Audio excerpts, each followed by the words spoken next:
នៅខាងក្រោយខ្ញុំនេះគឺជាខ្លោងទ្វារចូលទៅក្នុងប្រាសាទបន្ទាយក្តីអញ្ចឹងបងប្អូនមកតាមដានទស្សនាជាមួយខ្ញុំទាំងអស់គ្នាប្រាសាទបន្ទាយក្តីមានទីតាំងស្ថិតនៅជាប់នឹងប្រាសាទតាព្រំជ្រុងអាគ្នេយ៍ក្នុងភូមិស្រះស្រង់ខាងត្បូងបើធ្វើដំណើរតាមផ្លូវខាងកើតអង្គរវត្តត្រូវកាត់តាមប្រាសាទក្រវ៉ាន់ប្រាសាទនេះត្រូវបានកសាងឡើងនៅពាក់កណ្ដាលទី2នៃសតវត្សទី12និងដើមសតវត្សទី13ដោយព្រះបាទជ័យវរ្ម័នទី7ប្រាសាទនេះមានលក្ខណៈស្រដៀងគ្នានឹងប្រាសាទតាព្រំប៉ុន្តែមានទំហំតូចជាងនិងមិនសូវស្មុគស្មាញមិនមាននរណាដឹងទេថាប្រាសាទនេះសាងសង់ឡើងដើម្បីឧទ្ទិសដល់ព្រះលោកេស្វរៈនៃព្រះពុទ្ធសាសនាមហាយានការស្រាវជ្រាវថ្មីនេះធ្វើឡើងដោយសាកលវិទ្យាល័យសូហ្វីយ៉ាបានបញ្ជាក់ថាបន្ទាយក្តីបានសាងសង់ឡើងនៅលើប្រាសាទដែលមានអាយុចាស់ជាងសតវត្សទី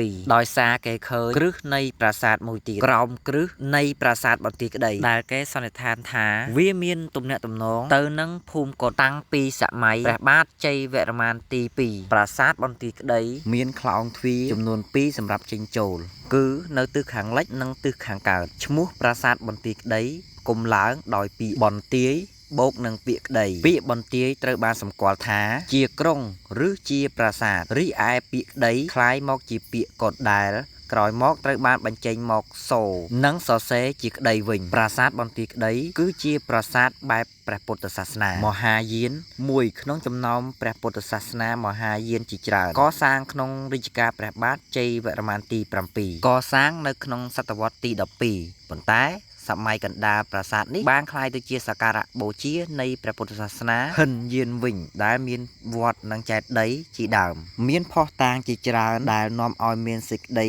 សន្និដ្ឋានយ៉ាងដូចនេះគឺតាមរយៈការធ្វើកំណាយរកឃើញកោដធាតុជាច្រើននៅបរិវេណប្រាសាទនេះលើសពីនេះទៅទៀតនៅភ្ញៀវទេសចរជនជាតិអឺរ៉ុបបានមកទស្សនាតំបន់អង្គរនៅសតវត្សទី19ក៏បានកត់ត្រាទុកថាមានព្រះពុទ្ធបដិមានិងកុដរបស់ព្រះសង្ឃនៅក្នុងបរិវេណរបស់ប្រាសាទនេះជាភស្តុតាងផងដែរសិលាចា